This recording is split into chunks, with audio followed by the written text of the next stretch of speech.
The Daily Code Snippet, WAI-ARIA, and adding accessibility beyond HTML5.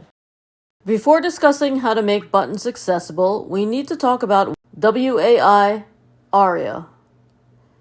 WAI-ARIA stands for Web Accessibility Initiative Accessible Rich Internet Application Suite. WAI-ARIA helps dynamic content and user interface controls that are created with HTML, JavaScript, and other technologies become more accessible to people with disabilities. Without WAI-ARIA, some website functionality will not be available to some users with disabilities, especially those who rely on screen readers and those unable to use a mouse. When possible, we still want to use accessibility features built into HTML5. There is a website that tracks how well browsers are implementing the latest accessibility features of HTML5 here. http://www.html5accessibility.com. When HTML5 doesn't fully address accessibility, we need to use the framework provided by WAI-ARIA. WAI-ARIA is used to describe navigation and identify structures such as menus, primary versus secondary content, and banner information. This helps users identify and move region by region on a web page rather than having to press Tab multiple times to get where they want to go on a page. WAI-ARIA is also used to map controls, live regions, and events to APIs, application programming interfaces. So it applies to buttons, drop-down lists, calendar functions, expandable menus, and more. Roles are used to identify the type of widget presented, such as a slider, menu, or progress bar. They can also be used to describe a structure, such as a heading, region, or table. The state of a widget can also be described, such as whether a checkbox is checked or not. We will go over some of the basics associated with WAI-ARIA, but to fully understand its features, please review the standards set out by the W3C at https://www.w3.org/WAI/standards-guidelines. And WAI-ARIA 1.1 are the current set of guidelines from 2017 and can be found at https://www.w3.org/TR/WAI-ARIA-1.1. WAI-ARIA 1.2 is currently under development. It is important to make your buttons and links accessible. When placing a link that will lead to your user being navigated away from the page, they need to know exactly what activating the link or button will do. So when creating your buttons and links, it is important to name them in a way that tells the user its function. So it is best to avoid labels like "click here," for example. It is also important to differentiate a link from a button. Buttons allow for user-triggered actions that can affect the front end or the back end of a website. Front-end actions affect a user's experience, while back-end actions are server-side functions. So a button action may request data, for example. Typically, we want to standardize the appearance of a button so that we enhance a user's recognition of it as a button. Links generally do not alter the function of a website in any way.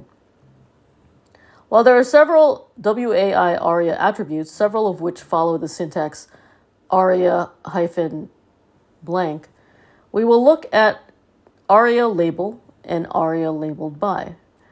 The aria-label attribute provides a label that is recognizable name that describes an object. Here is an example. Button opening tag. Aria-label equals close in quotation marks. On click equals my dialog.close open parentheses, close parentheses in quotation marks. X button closing tag. We are using aria-label in this example because the label text for the button is not visible on screen. In this case, the user only sees the letter X, which is understood to be close by sighted users. but the ARIA label describes the action that will occur and reads out that action to someone using a screen reader.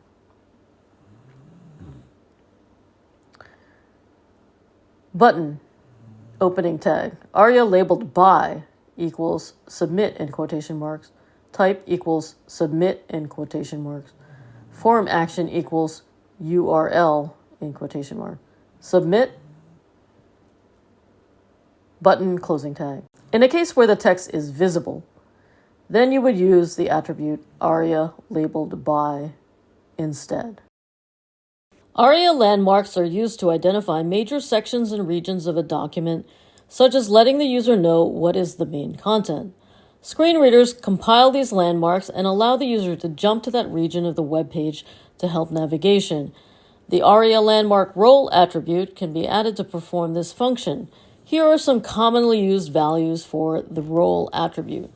Article, to make an individual or separate content within a main section. Banner, to identify a section with branding information, also known as page heading. Complementary, content that is not directly related to the main content, also known as an aside. Footer, a region at the bottom that typically contains copyright, policies, and contact information. Main, denotes the main or primary content. Navigation, regions that include menus or links. When multiple regions of the same type exist, an ARIA label attribute is added to further indicate a title for that region. Here are some examples. Div, ID equals header, role equals banner, ARIA label equals header. Endiv. Div, main menu, role navigation, ARIA label main menu, endiv. Div, ID main, role main, endiv. Div, ID aside, role complementary, ARIA label key takeaways, and div. Div, ID footer, role banner, ARIA label footer, and div. Div, ID footer nav, role navigation, ARIA label footer, and div. With HTML5, elements were added that also define commonly used regions. The preference is always to use HTML5 first and then use ARIA for additional clarification if necessary. So for the above examples, we would instead use header, nav, ID main menu, ARIA label main menu, and nav, main, aside, ARIA label key takeaways, and aside. Footer, nav, ID footer nav, ARIA label footer nav, and nav.